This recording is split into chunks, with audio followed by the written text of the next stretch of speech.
O 8 em ponto de hoje está no ar. Você sabe o que é Bitcoin? Eu estou falando de uma moeda digital criada em 2009 e que está sendo cada vez mais utilizada pelo mercado. Sobre esse assunto eu converso agora com o Anderson Vieira, que é gerente da CoinBR, nosso convidado de hoje aqui no programa. Anderson, bom dia, tudo bem? Bom dia, Rodrigo. Seja bem-vindo ao 8 em ponto. É um prazer. Anderson, vamos começar explicando direitinho para quem está em casa, não está muito familiarizado com essa inovação tecnológica. O que é o Bitcoin? O Bitcoin, por definição, é uma moeda digital, né? Ela tem outras definições também, como criptomoeda, que é a tecnologia por trás dela, e também um ativo financeiro. É muito utilizado hoje como um ativo financeiro, onde você adquire Bitcoin para vender ou comprar mais e aí assim fazer um valor maior para tanto em moeda corrente, o real ou em dólar. Bom, e como é que é feita uma transação em Bitcoin? Você utiliza que instrumentos? Como é que é feito esse negócio? É muito simples. Por meio de um computador ou de um celular, onde você possui uma carteira de Bitcoin, onde ela armazena os seus Bitcoins, é possível você trocar com uma pessoa ou com uma empresa esses Bitcoins, transferindo para ela ou pagando qualquer tipo de serviço para a pessoa com que você está transacionando com o celular. Ou também pode ser feito no computador? No computador também é bem possível. Tem empresas que aceitam no e-commerce, por exemplo, o Bitcoin, onde você tem a sua carteira no seu computador, que você pode efetuar o pagamento daquilo que você está comprando dentro dessa carteira, dentro do computador. Quando a gente fala de moeda, a gente está falando de uma situação que é muito regulada pelos governos, não é? A gente tem o real, por exemplo, que o governo brasileiro administra, a moeda, no caso do governo norte-americano tem o Federal Reserve, Banco Central, enfim. Perfeito. O Bitcoin não tem isso, né? Uma moeda que não é muito sujeita às regulações dos governos, é isso? Exato. O Bitcoin ele tira o poder do governo ou de um banco sobre aquela moeda, né? Então ele é como você fosse o seu próprio banco, né? A rede Bitcoin ela não tem dono. Todas as pessoas que estão ligadas à rede, que possuem um computador minerando, que é a palavra para que os computadores que estão emprestando poder computacional para a rede, fazem parte daquela rede e administram essa rede. Bom, diante dessa situação, a gente tem alguns países que estão andando na direção oposta em termos de regulamentação, né, do uso do Bitcoin. A China, por exemplo, muitos classificam a China como fraude. Não é bem por aí, a gente não está falando de uma fraude, né? Não. O Bitcoin hoje é uma realidade. Só no Brasil, esse ano, é esperado que se movimente 2 bilhões de reais, né, de Bitcoins transformando em real ou vice-versa, né?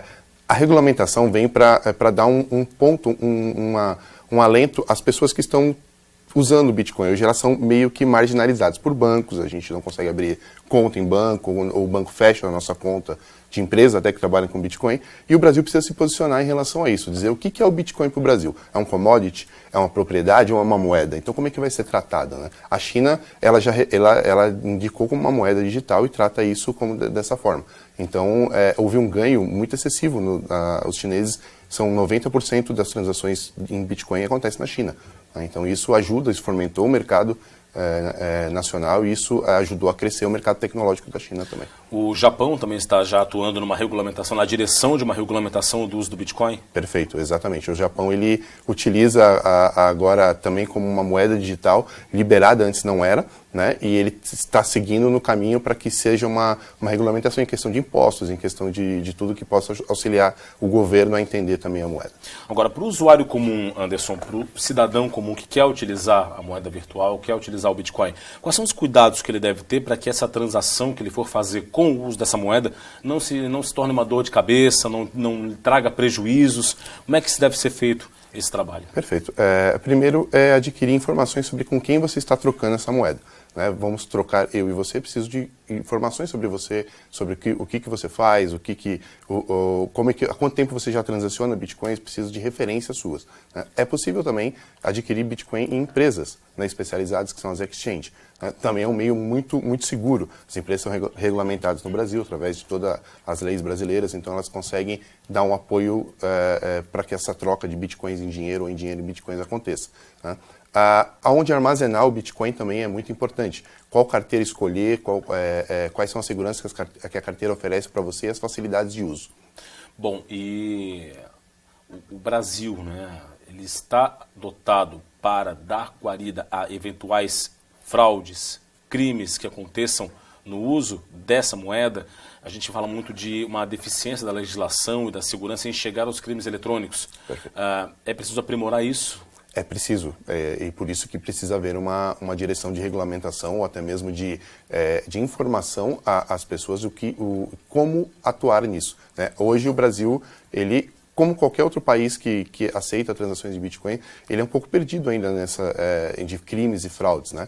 O importante sempre é se atentar que você é seu banco no Bitcoin. Então, o Bitcoin é comprado por você, não por uma outra pessoa, e transacionado por você. Se você tomar esse cuidado de que você está sendo esse ponto, né, não dependendo de uma outra pessoa, você já vai estar bem seguro em relação a transacionar bitcoins. Bom, e claro, vai fazer a transação por um celular ou por um computador, que eles estejam naturalmente limpos de vírus, né? Isso é muito importante, isso é essencial para que o uso do Bitcoin seja correto. Apesar de que os vírus em si, eles não vão ocasionar num roubo de Bitcoin, mas vão ocasionar em roubo de senhas e coisas que podem ocasionar depois, mais futuramente, no roubo do Bitcoin. Tá certo. O Anderson Vieira, gerente da CoinBR, empresa que atua também no mercado de Bitcoins. Muito obrigado pela participação aqui no 8 em Ponto. E a gente vai continuar acompanhando aí o progresso do uso do Bitcoin aqui na economia brasileira. Muito obrigado. Muito obrigado.